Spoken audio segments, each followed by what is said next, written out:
está entrando no ar mais um episódio do Pode Ser Saudável, o seu podcast da Iniciativa Saudável. Aqui você encontra informações sobre tudo o que engloba o estilo de vida saudável. E no nosso Papo Saudável de hoje vamos conversar sobre elas. Elas que estão sempre nas capas de revistas, as vilões da saúde alimentar. Aquelas que todo mundo fala que quer perder, mas no final o mundo inteiro está encontrando. As mal faladas gorduras. E para enriquecer o nosso papo calórico, temos aqui novamente a nutricionista Maria Clara Rosa. Seja muito bem-vinda. Todo mundo pode comer gordura. E ela, a minha maior incentivadora para melhorar a minha vida saudável, idealizadora da Iniciativa Saudável e minha musa da podosfera. Seja muito bem-vinda, doutora Fernanda Castro. O colesterol não precisa de cura. Eu sou o Felipe do Carmo, aumente o som, porque tem muito conteúdo novo chegando para te mostrar que você pode ser saudável.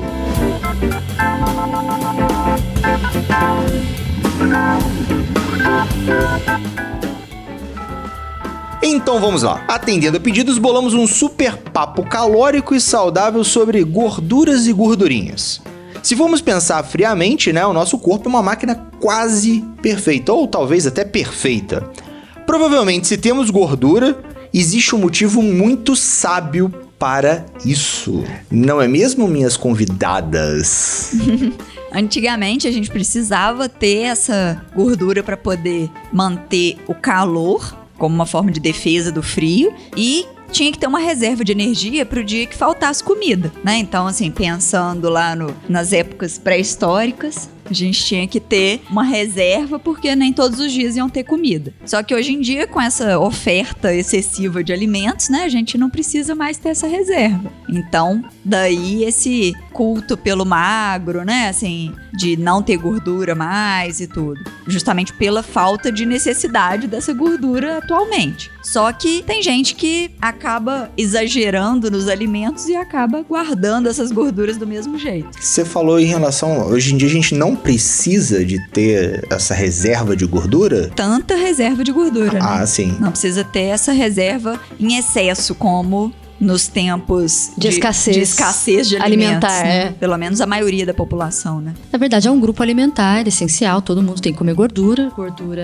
é pra comer, mas é sempre essa questão de quantidade e essa oferta que você falou, exatamente isso. Antes não tinha nada e agora é uma coisa que você encontra em qualquer lugar, a cada esquina. Barata, Tem muita coisa barata, que tem muita gordura, então a população tá... Os alimentos industrializados, os salgadinhos... Bolacha, Biscoito.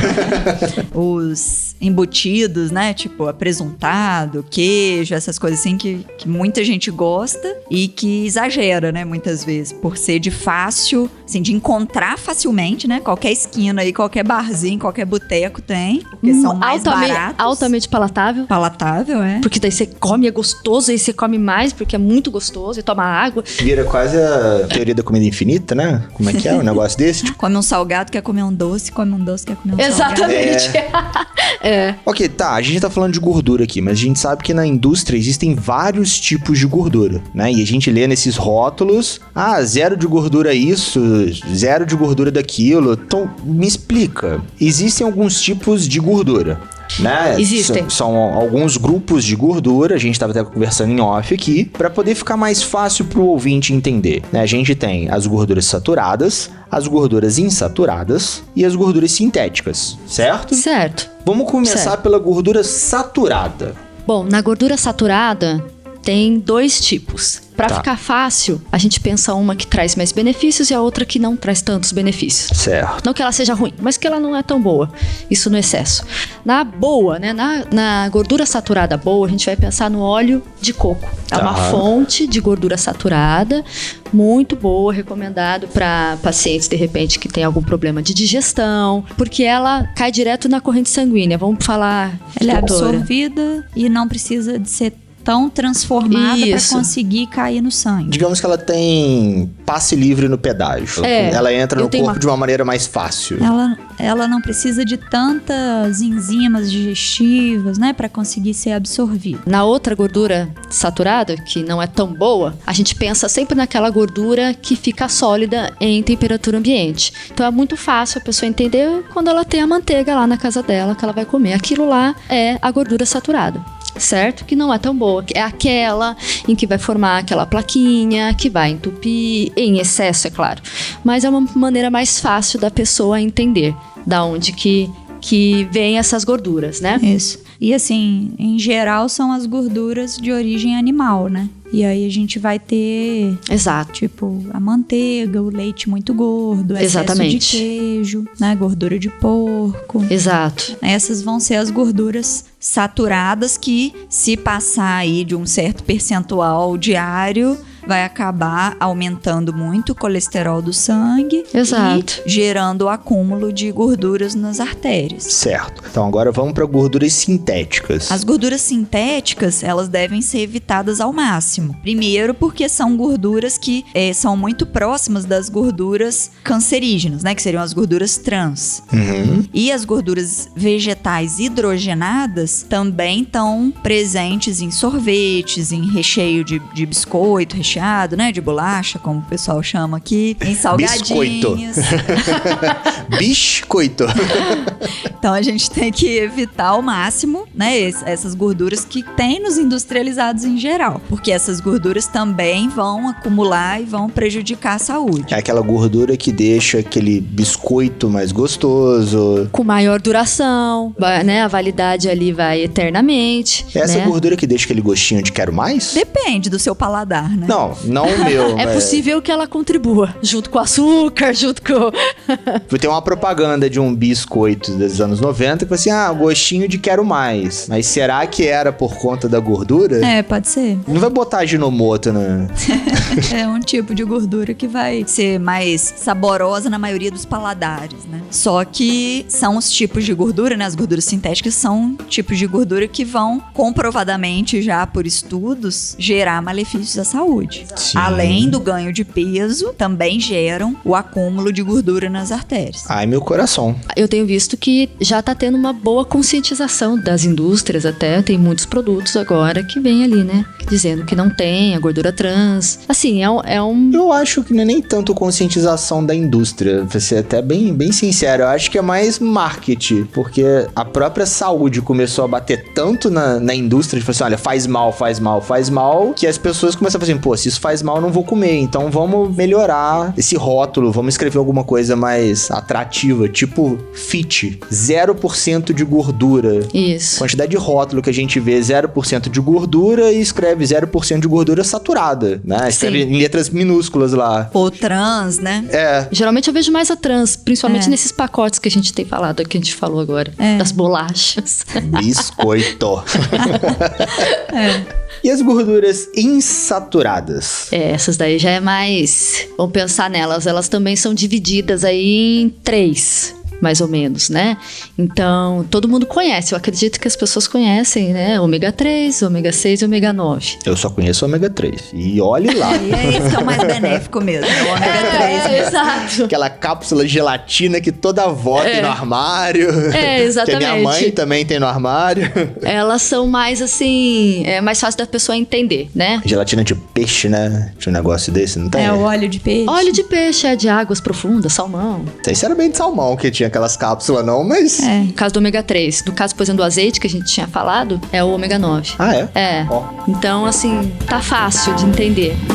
Essas gorduras insaturadas são, na maioria das vezes, as que a gente encontra na forma de óleo, né? Sim. E que, se a gente for olhar, assim, dentro dos alimentos, o que contém a gordura insaturada, que também seriam alimentos ricos em gordura, calóricos, só que pelo menos vão ter uma gordura boa, né? Que vão ser as castanhas, o próprio amendoim também, o abacate. Então, assim, que a gente precisa consumir um percentual de gordura no dia. Sim. Para conseguir manter o funcionamento do corpo, Exato. para poder produzir hormônios, né? Os hormônios são feitos a partir de colesterol. Então, a gente não pode zerar o consumo de gordura total. Não, ele é um grupo, né? Ele é um grupo alimentar. A gente assim como precisa proteína, assim dele. como carboidrato, então nós precisamos. Só que a gente tem que tentar dar preferência para essas gorduras boas, né? Consumir esse nosso percentual de gordura através de gorduras que não vão se acumular na forma de de colesterol ruim. Entendi. E essa é uma questão muito complicada que eu vejo com os pacientes, porque, o que eu escolho, o que eu compro, o que é custo-benefício?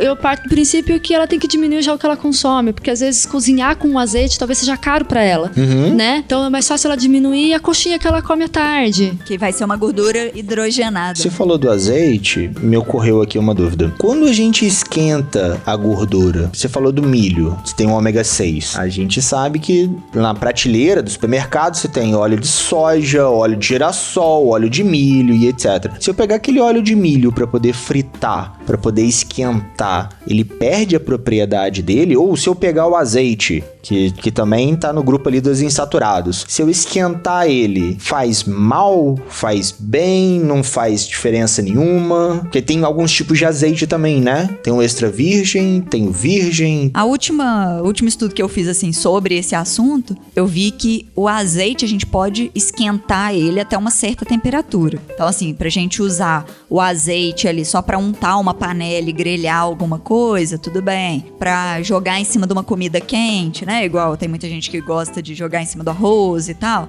também não perde as propriedades. Agora, se você cair na besteira, né, de querer fritar alguma coisa com azeite, você tá jogando fora o seu dinheiro, né, na verdade. Porque você vai acabar perdendo as propriedades do azeite e consumindo um alimento frito, né, que vai absorver uma quantidade muito grande de óleo, que vai ultrapassar a necessidade diária que você tem aí de Eu gordura. acredito que se a pessoa tá pensando que ela vai ser saudável fritando alguma coisa no azeite, o melhor mesmo é ela não fritar. Ela tirar a fritura. Ela diminuir a fritura. É a melhor forma. Ele ele deixaria de ser insaturado e passaria a ser algum outro tipo? Ele acaba modificando as propriedades, modificando as cadeias, né? Mas não se tornando saturado. Mas ele deixa de ser benéfico pro corpo. Ele começa a produzir substâncias tóxicas. Ele quebra e gera metabólitos tóxicos. Uma coisa que eu sempre falo com os pacientes é assim, que eles ficam perguntando, mas é melhor eu usar um óleo que é sintético, né, assim, considerando, tipo, um óleo que você compra, o óleo de soja, né, um óleo mais processado, digamos assim, mais industrializado. É melhor utilizar esse óleo ou uma manteiga ou uma banha de porco, né? Assim, a conclusão final ainda não se tem, né, assim, através de estudos, qual que é realmente melhor, se um vai ser melhor que o outro pra saúde e tal, mas uma coisa a gente tem certeza, e os estudos também. Quanto menos gordura você usar pra fazer os alimentos, melhor, porque como a gordura é muito calórica, ela é mais do que o dobro de calorias de uma proteína, de quase o dobro de calorias de um carboidrato. Sim. Então, com um pouquinho, você já preenche aqueles 25% de calorias do dia. Então, o mínimo que você usar, melhor. E se puder dar preferência para utilizar um azeite na salada, comer um abacate, comer uma castanha, você já vai estar suprindo a quantidade de gorduras que você precisa no dia e usar o mínimo possível ali só para não grudar na panela. Exatamente, para dar uma refogadinha. E evitar as frituras de imersão, né? Exatamente. É o pastel, aquela piscina, isso aí tem que evitar. E tomar cuidado também com azeite gostoso, né? Porque o azeite gostoso é um vilão. Mas eu sigo a alimentação direitinho e tal, que não sei o quê. Aí vai olhar o tanto de azeite que a pessoa põe na salada, tipo, põe meio copo de azeite ali. É a questão mesmo. Azeite com alface, azeite com tomate. Exatamente. As calorias vão embora, né? A restrição de caloria vai embora. É sempre aquela questão mesmo que a gente conversou de quantidade, né, gente? Sim. Isso aí é uma incógnita, né? É uma dificuldade. É mesmo o azeite que é bom, né? Assim, que a gente vai pensar. Isso. Ser bom, é uma colherzinha só, viu, gente? E que em muitos paladares não dá o gosto do azeite na quantidade da salada. Exatamente. Ter ou não ter aquele um fio de azeite no teu prato é a mesma coisa que nada. Exatamente. A Nanda tá rindo aqui da minha cara, mas é a mais pura verdade. É o condicionamento de paladar. Aí tem que construir aí. Tem que ir diminuindo aos pouquinhos a quantidade de azeite. Tira tudo de uma vez já. Tipo, ter ou não ter é bom que economiza no bolso ainda. Não, mas tem que ter um pouquinho, porque é uma gordura boa. E aí você vai acostumando também. Dá pra acostumar. E se você conseguir zerar a quantidade das outras gorduras, aí dá pra você consumir um pouquinho mais de azeite. Mas eu tenho que tirar o iogurte integral, tem que tirar mais o quê? Queijo. Mas o iogurte, daí você pode optar por um iogurte mais... A gente pode desnatar o leite que vem da roça umas 5 vezes. Haja gás também. Haja tempo. Tem que ficar prestando atenção na panela ali, pra na hora que ferver não transbordar. Não, gente não precisa, né? Se a gente for pensar, a gente surta, mas fazendo essa questão mesmo de diminuir o seu consumo ali da fritura, do dia a dia. É só pensar um pouquinho nos excessos. Só fazer atividade física também. Dobra no aeróbico ali. Exatamente. Tem que andar junto. Até porque mais pra frente no programa a gente vai falar sobre o colesterol. E tem algumas dicas, algumas puxadas de orelha aqui que a doutora Fernanda já reservou para os nossos ouvintes. Perguntinha que eu achei na internet bem repetida. Essa daí vai pra nutricionista. Ai, que medo. A laranja e o limão, elas quebram a gordura da feijoada? Ai, gente. É cada pergunta que a gente acha na internet. A laranja ou o limão quebra a gordura. Acho que eles vão só aumentar a acidez gástrica e diminuir o mal-estar que a pessoa vai sentir, né? Assim, por comer muito. Por comer muito. Eu acho que é uma coisa... Não faz milagre, gente. Não adianta. Lógico que não, não é uma coisa que... Talvez ela coma e às vezes inconscientemente se sente melhor porque tá comendo alguma coisa que seja mais leve, sei lá. Saudável, né? E é gostoso realmente, porque é um prato típico, né? A laranja junto com a feijoada. Junto com a feijoada. Então, assim, não tem relação, uma relação com quebrar a gordura da feijoada. Então, senhores ouvintes, se vocês tiverem alguma comprovação científica de que quebrem, manda pra gente. contato@iniciativasaudável.com. Mas até então, não quebra. É um dito popular, é uma crença popular que gera essa leveza alimentar, né? Ela não tem essa reação química. Nem no peixe, nem no torresmo, nem na carne de porco. Exato. Né? Tudo isso tem que ser consumido em mínimas quantidades, às vezes. Né? Não vai ser toda semana. Exato. E já que a gente tá falando de peixe, e a gente falou que os peixes têm gordura boa, né? Uma outra pergunta muito recorrente é: posso comer peixe à vontade? Esse à vontade, tipo, todos os dias? Eu acho que o peixe é muito bem-vindo. Se de repente ela tem lá na casa dela carne, frango, e aí no almoço dela, ela trocar de repente uma pescada, um salmão, nossa, uma excelente troca. Peixe é sempre muito bem-vindo. Mas não um peixe frito, né?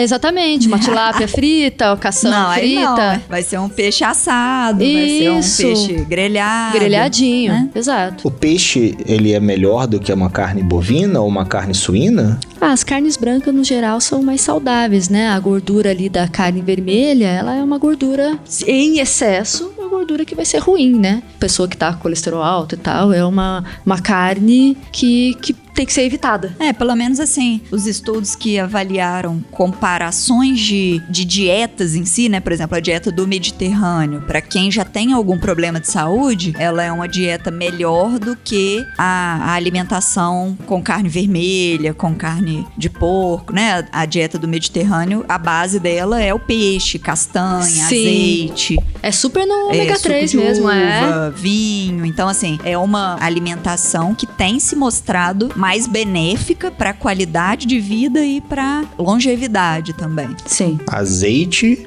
azeitona, vinho. As castanhas. Castanha, que você não gosta, mas pode começar a gostar. Não, eu fico só no azeite, vinho e azeitona. Você vive disso, né? Se jogar uma banana, ovo e um pouquinho de bacon só ali, tá boa. E queijo? Foi queijo. Você quebrou a dieta mediterrânea. Quebrou. Precisa salad. Tem Mediterrâneo mineiro. Tem que ter um queijo. Margarina, manteiga e maionese. As três irmãs. Gordura, gordura, de preferência gordura. Nenhum. De preferência.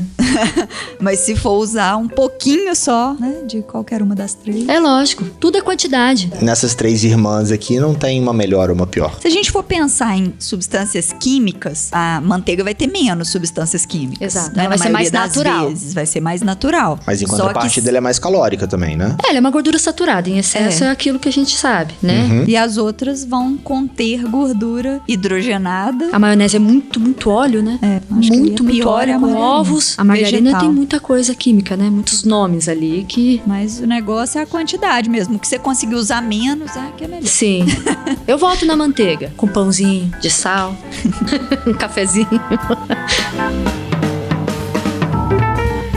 Doutora Fernanda Castro, fala pra gente. A gente tá falando tanto de gorduras boas, gorduras ruins, saturadas, insaturadas, hidrogenadas, trans, essa variedade de gordura. E no meio desse papo você levantou a bola que a gente precisa das gorduras para produzir hormônios, pra sobreviver, pra nossa máquina, pras nossas engrenagens continuarem rodando. Sim. Fale mais sobre essas gorduras pra gente. O colesterol, ele é uma substância que todo mundo tem no sangue. Todo mundo tem colesterol. Nosso fígado produz colesterol a partir dos alimentos. A gente ingere colesterol, né? Ingere alimentos com gordura, absorve no intestino, né? Passa pelo fígado e tudo. E aí ele vai ter o colesterol absorvido e vai ter o colesterol sintetizado, o colesterol que o fígado produz. Colesterol é uma gordura? É um tipo de gordura. Que tá ali no nosso corpo, que a gente precisa dele. Precisa dele. Então todo mundo tem colesterol.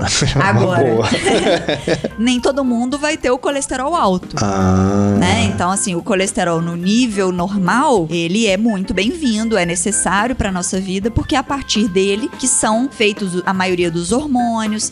A gente precisa ter um pouco de energia, de reserva, para poder usar quando fica em maior tempo em jejum. Então, a gente precisa ter essa transformação, né, de gorduras, excesso de açúcar, excesso de proteína, tudo transformando em gordura e tendo um pouquinho de reserva. Mas não pode ser também em excesso. Tudo em excesso todo dia, né, vai acabar sendo maléfico, porque vai começar a acumular a gordura no meio dos órgãos. Então a gente tem que evitar também os excessos alimentares. Agora, voltando na parte do colesterol do sangue, o fígado, ele produz esse colesterol e libera no sangue. Quando o fígado tem algum defeito familiar e que não vai perceber que já chega de quantidade de produção de colesterol, ele vai continuar produzindo, e esse colesterol que cai no sangue, quando fica muito alto, uma quantidade muito alta, ele vai começar a acumular nas artérias. E aí vai entupir as artérias do coração, do cérebro, do corpo inteiro, né? E as artérias mais essenciais para a vida é que vão gerar os sintomas do colesterol alto. Só que, na verdade, vão ser aí 10, 15, 20 anos de colesterol alto. Não vai ser um dia de colesterol alto que vai gerar problema, que vai gerar sintoma. Então, a pessoa que tem o colesterol alto e ainda não teve nenhum sintoma, né, assim, tem que tratar do mesmo jeito. Então, também é uma doença silenciosa, também é um asterisco silencioso aí na nossa saúde. Uma estrelinha. Uma estrelinha, doutora Lívia, de novo. Mas é sim, porque a gente tem que ficar de olho, né? Assim, tem que... Todo mundo depois dos 25 anos, por exemplo, é bom fazer um exame para avaliar o colesterol. Principalmente o nível de colesterol comparado. Então, o nível de colesterol ruim, quanto que tá. O nível de colesterol bom, quanto que tá. Não necessariamente o colesterol total. Existem tipos de colesterol? Sim, a gente tem o colesterol LDL, que é o chamado colesterol ruim, né? Que é ele que, se tiver muito alto, acumula nas artérias. A gente tem o colesterol HDL, que é um colesterol que vai ajudar a saúde, ele vai proteger o corpo. Então, esse colesterol é o colesterol bom, né? Que é chamado de colesterol bom. Então, o ideal é que a gente consiga deixá-lo o mais alto possível. Só que tem que ser de uma forma natural, porque os remédios que já tentaram para poder aumentar esse colesterol bom não adiantaram muito, né? Assim, fizeram pouca diferença. E em estudos mostrando assim, tantos anos depois diminuiu o problema de coração? Não diminuiu. Então a gente tem que aumentar ele de uma forma natural. E como que a gente aumenta ele? Ia perguntar isso. Principalmente através de atividade física. Então, uma pessoa que é sedentária, a tendência dela ter esse colesterol bom muito baixo é grande. A partir do momento que ela começa a fazer atividade física, esse colesterol bom vai aumentando. Então, assim, a atividade física protege ela de várias formas, né? Assim, não é só na glicose, só no colesterol, não é só em manter o peso, né? É um conjunto de fatores aí que vai proteger a saúde dela. Então a pessoa tem que entender que não é a atividade física que protege ela,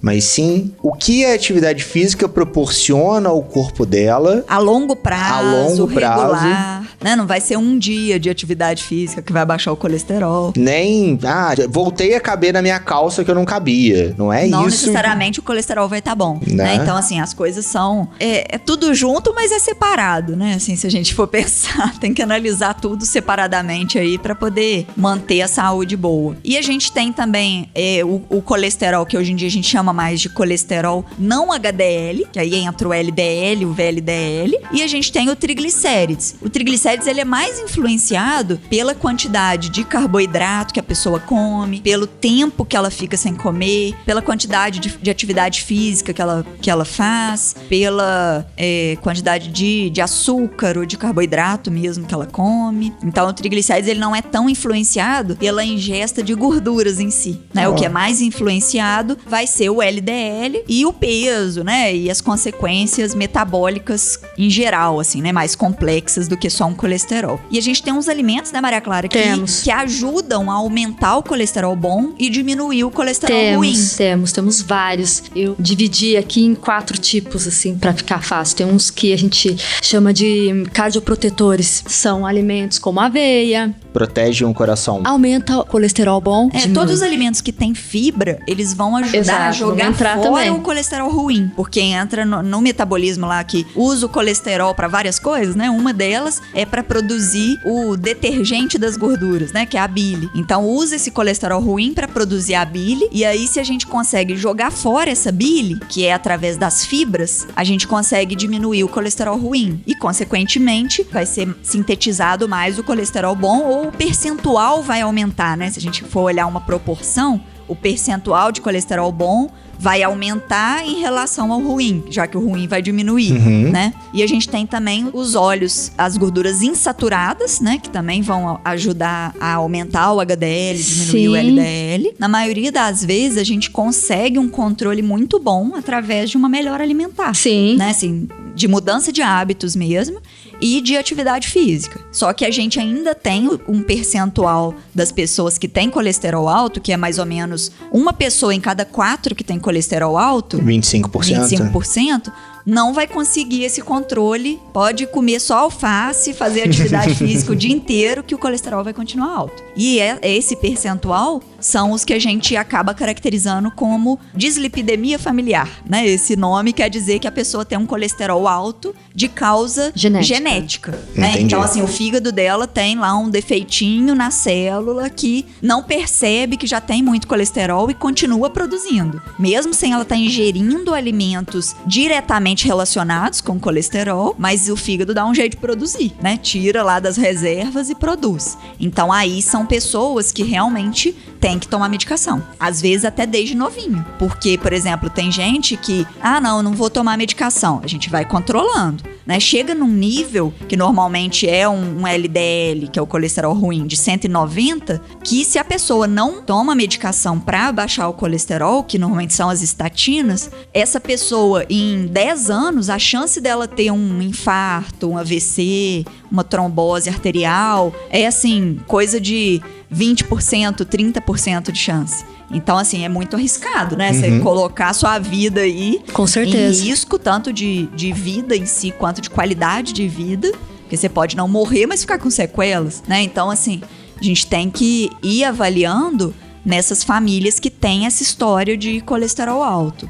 Tem idade, sexo, incidência? Então, a gente tem vários tipos de colesterol alto, né? Assim, uns 6, 7 tipos de disfunção dos colesteróis, disfunção das gorduras do sangue. E cada uma vai ter um percentual de acometimento, o número de pessoas, né, que tem esse tipo de doença. Cada um vai ter um tratamento melhor ou pior do que o outro. Mas essa parte da melhora da alimentação e da atividade física e, em alguns casos, das estatinas, é o que a gente consegue aí tratar a maioria. Principalmente, a pessoa precisa de medicação se ela tiver outros fatores de risco. Então, se ela tiver diabetes, já tiver tido algum evento, por exemplo, infarto, algum AVC, é quase que obrigatório ela tomar a estatina, porque um pouquinho de gordura que acumular ali vai entupir de novo. Ser diabético é fator de risco para ter colesterol alto? É um fator de risco e muito grande. É até tido como equivalente ter tido um infarto. Então, você pegar uma pessoa que já teve um infarto e uma pessoa que tem diabetes, principalmente o diabetes tipo 2, que a pessoa demora para descobrir e fica cozinhando aquele diabetes, né? E geralmente Vários anos. obeso, é sedentário. Obeso, sedentário, tem uma má alimentação. Então, assim, já tem uma série de fatores de risco, né? Pra um problema de coração. Mas, assim, se a gente pegar uma pessoa que é só diabética, que não tem nenhum outro fator de risco, e ela controlar a glicemia, tudo bem, o risco dela vai ser baixinho, né? Agora, se a gente pegar uma pessoa típica, né? Com diabetes tipo 2, que tem outros fatores de risco, só o fato dela ter diabetes é equivalente a uma outra que já infartou, em risco de ter um infarto. Caramba! Porque, assim, são várias causas, né? Mas uma delas que fica mais fácil da gente entender e que eu sempre explico para os pacientes, por que a gente tem que manter o colesterol mais baixo do que o valor de referência lá do exame. Os pacientes com diabetes, por ter um fator de risco a mais, a gente tem que tentar manter um colesterol mais baixo. E, além disso, a moléculazinha do colesterol, né? Ela fica menor, então mais fácil de entrar em qualquer cantinho ali, e ela fica mais pesada. Ou seja, a partir do momento que ela depositou, é difícil dela sair. Mais. É mais fácil dela acumular. Então, quem tem um diabetes, principalmente se tá descompensado ou se ficou descompensado há muitos anos, na maioria das vezes, quando chega uma certa faixa etária lá por volta dos 40 anos, tem que começar a tomar um remédio de colesterol. Porque senão, daí 5, 10 anos, vai ter um evento cardiovascular, né? Vai ter um infarto, um AVC, uma obstrução aí de alguma artéria do corpo. Então, por isso que é necessário esse acompanhamento, né, de um médico, um clínico geral, né, que goste de estudar. Ele é um bom médico para poder acompanhar uma pessoa que tenha colesterol alto. Agora, a partir do momento que a gente tem uma pessoa que tem diabetes, que tá de difícil controle, que tem colesterol alto e que já tá fazendo a parte de melhora dos hábitos de vida e que mesmo assim o colesterol continua alto, talvez o ideal seja procurar ou um cardiologista ou um endocrinologista que estão mais por dentro desses detalhes, né? De evitar os problemas futuros. E a parte nutricional é essencial, né? Sim. Porque se a gente também não entender o porquê que os alimentos vão ajudar ou atrapalhar, né? Também não adianta. Exatamente, se ela não tiver o controle, né, daquilo que ela coloca pra dentro. Não tiver consciência, né, do que o alimento tá fazendo com ela. Do que acontece, tudo é complicado. E tem sintomas? Pois a gente tá falando dos fatores de risco, né? Mas existem sintomas pra pessoa saber se tem colesterol alto? Uma verruga verde vai aparecer no meio da testa, uma unha azul. Então, sintoma, normalmente a gente fala mais quando a pessoa sente alguma coisa, né? Então, assim, o sentir alguma coisa raramente vai ter, né? Então, a pessoa pode estar com colesterol lá nas alturas e não tá sentindo nada. Agora, se ela tiver outros fatores, por exemplo, a gordura no fígado, né? Quando chega num nível em excesso, aí sim pode dar algum sintoma. Ou quando ela já tem um infarto, um AVC, vai dar um sintoma. Ou seja, vai ser só assim, anos depois, muitos anos depois, que começou a ter o colesterol alto, né? Se a pessoa deixar pra lá, anos depois de colesterol alto, ela pode ter algum sintoma, mas aí não vai ser de colesterol alto, vai ser de uma consequência. O hipotireoidismo é O TSH alto pode desregular essa parte do colesterol, sabe assim, a parte do metabolismo do colesterol aumentando o LDL, né? Então, por isso que há alguns fatores de risco, assim, para colesterol alto, a gente tem que investigar quando vê que a pessoa tem colesterol alto e tratar esses outros problemas de saúde, né? Sim. E depois, sim, tratar, se for necessário, tratar com medicação de colesterol, né? Mas, assim, em relação a sintoma de colesterol alto, então não. Agora, tem algumas pessoas que têm o colesterol alto e muito alto há muitos anos, ou triglicérides alto, né? Muito alto, tipo acima de 500, que aí vão dar sinais, que é o que a gente fala, né? Tipo que pode dar um halozinho em volta do olho, mais branquinho. Normalmente as pessoas idosas têm. Tipo catarata? Tipo, aquele semelhante a catarata? Não é bem catarata, porque a catarata é como se fosse uma nuvem na frente do olho todo, né? Esse halozinho é só em volta da parte colorida do olho, né? Da assim, íris. Da íris, assim, dá só um contorninho branco, Entendi. né? Assim, isso pode acontecer com pessoas mais idosas, mas pode acontecer em pessoas jovens quando tem um colesterol muito alto. Pode acontecer também de dar como se fossem umas bolinhas de gordura, na maioria das vezes em volta do olho, mas pode dar também na mão, no pé, nas pernas, pode dar em qualquer lugar. São sinais de que essa pessoa tem alguma doença mais grave relacionada ao colesterol alto. A pessoa que tem o colesterol alto, geralmente ela tem o triglicérides também? Anda junto ou não necessariamente? Não necessariamente. Tem gente que tem só o colesterol alto, tem gente que tem só o LDL alto. O que normalmente anda junto é o HDL baixo e o triglicérides alto, que são reflexos de sedentarismo. Sim. Entendeu? Os então, dois, assim, andam junto, mas como reflexo de maus hábitos, entendeu? O LDL, ele é influenciado por bons hábitos e por uma alimentação mais integral e tal, mas ele é menos influenciado, ele tem um fator genético muito maior do que o HDL e o triglicérides. Tá, então uma pessoa que tá com colesterol alto e ela tá com triglicérides ok, não é necessariamente... A parte alimentar que tá com problema. Isso. Né? Ela tem um fator genético aí envolvido também. É, isso que eu tô imaginando. E tem que passar por uma avaliação de risco, né? Que normalmente quando chega uma pessoa nessa situação, né? Que não tem nenhum outro fator de risco, ou mesmo já tendo algum outro fator de risco, já tá com os hábitos alimentares e de atividade física controlados, a gente tem que jogar num score, né? Como se fosse uma calculadora ou um questionário, assim, para poder avaliar qual que é o risco dessa pessoa ter algum problema de coração daí a alguns anos. E se esse risco for alto, né, através de estudos e tudo, viu-se que se ela começar a tomar medicação mesmo mais jovem, ela vai ter mais benefício lá na frente. Depois de anos, ela não vai ter aqueles problemas que ela teria se não tivesse tomando a medicação. Quase que profilático. É, como se fosse profilático. Só que é uma profilaxia que muita gente não gosta, muita gente não entende que é uma medicação contínua, né? Mas é lógico, o primeiro tratamento vai ser melhora de hábitos. Agora, se essa pessoa, mesmo fazendo as melhoras de hábitos, não conseguiu controlar, o risco-benefício ali, né, tem que ser pesado. E se esse risco for muito maior do que o benefício de não tomar medicação, né, a gente tem que indicar essa medicação para a pessoa e de forma contínua mesmo. Então, olha, senhores ouvintes, caímos novamente de novo, na alimentação, atividade física, sedentarismo. Não é frescura, a gente já tá chegando no 15º episódio, eu não sei que número é esse episódio, mas, de novo, autoconhecimento, alimentação, estilo de vida. Poxa, a gente vai chegar no episódio 111 falando a mesma coisa, reforçando... Resumindo, os até mesmos... boa alimentação. Porque não tem receita... A gente fica falando que não tem receita milagrosa, não tem receita mágica, mas eu acho que tem. Eu acho que é autoconhecimento, alimentação e atividade física. O que sobrar aí tem que fazer um acompanhamento e tratar, mas vai ser pouca coisa. Então, tipo... Né? O que sobrar de problema de saúde, considerando que você faça essas melhores de hábitos. Pra viver até os 120 anos, tem que fazer algumas adaptações no dia a dia. Né, minha moça? Sim. Tá, a gente já falou da gordura alimentar, a gente já falou da gordura...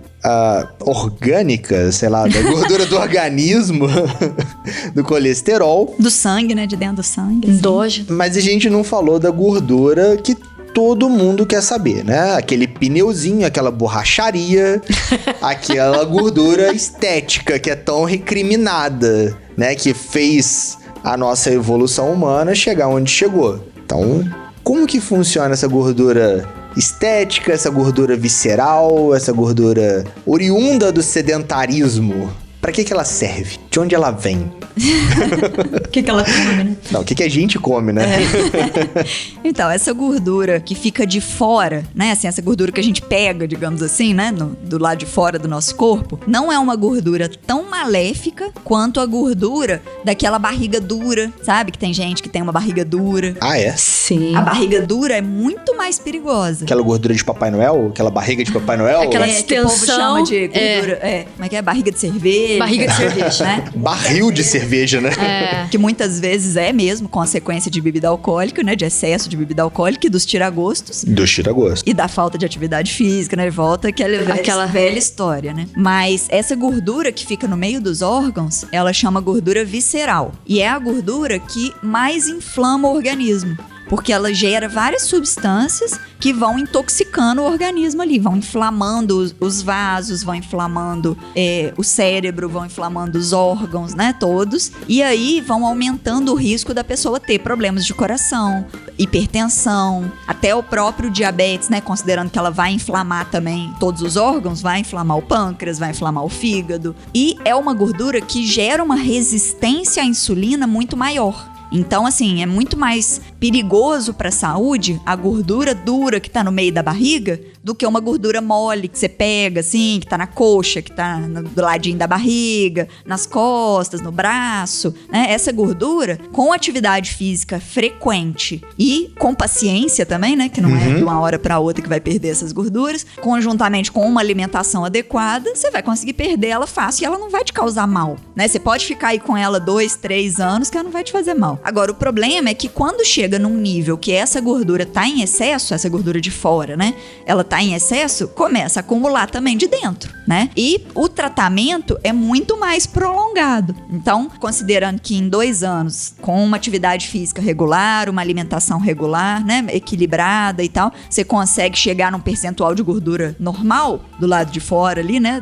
Do músculo. Esse percentual de gordura dentro da barriga, no meio dos órgãos, você demora aí muitos anos para conseguir guardar ela, mas também para conseguir perder ela. Então, assim, tem que ter paciência, mas a partir do momento que você começou a melhorar os hábitos, você já começa a ter os benefícios. Mas ela é muito mais difícil de perder, muito mais difícil de diminuir os problemas de saúde que ela pode causar. E essa gordura, ela acumula principalmente quando a gente se alimenta em excesso, né? Principalmente de açúcar, excesso de carboidrato, excesso de gorduras. Ultraprocessados, né? Assim, os industrializados em geral. Tudo isso, quando em excesso, vai acumular na forma de gordura visceral. Estamos chegando ao final de mais um episódio do Pode Ser Saudável. E no programa de hoje tivemos aqui essas duas especialistas em gorduras, se é que a gente pode dizer assim. A nutricionista Maria Clara Rosa e a doutora Fernanda Castro. E qual que é a mensagem final que vocês deixariam para os nossos ouvintes no episódio de hoje? Gente, muito simples. Consumam alimentos minimamente processados, como frutas, os vegetais, consumam as fibras, as castanhas, façam exercício físico regular, não tem jeito. É basicamente isso, vocês vão ficar muito bem. Isso aí, pra quem tem história familiar de colesterol alto ou de abdômenes volumosos, né, com gordura visceral, então tem essa tendência genética e já façam avaliações periódicas, né? Consultem-se com médicos que gostem de estudar sobre esse assunto. Isso é importante. Para conseguir te ajudar da melhor forma e evitar consequências ruins, né, futuramente. E a minha mensagem é sempre aquela velha máxima. Sigam as nossas redes sociais, iniciativasaudável.com, no Instagram, no Facebook. Curtam e compartilhem os nossos episódios, muitos novos estão chegando. E lembre-se sempre, você também pode ser saudável. Aquele abraço!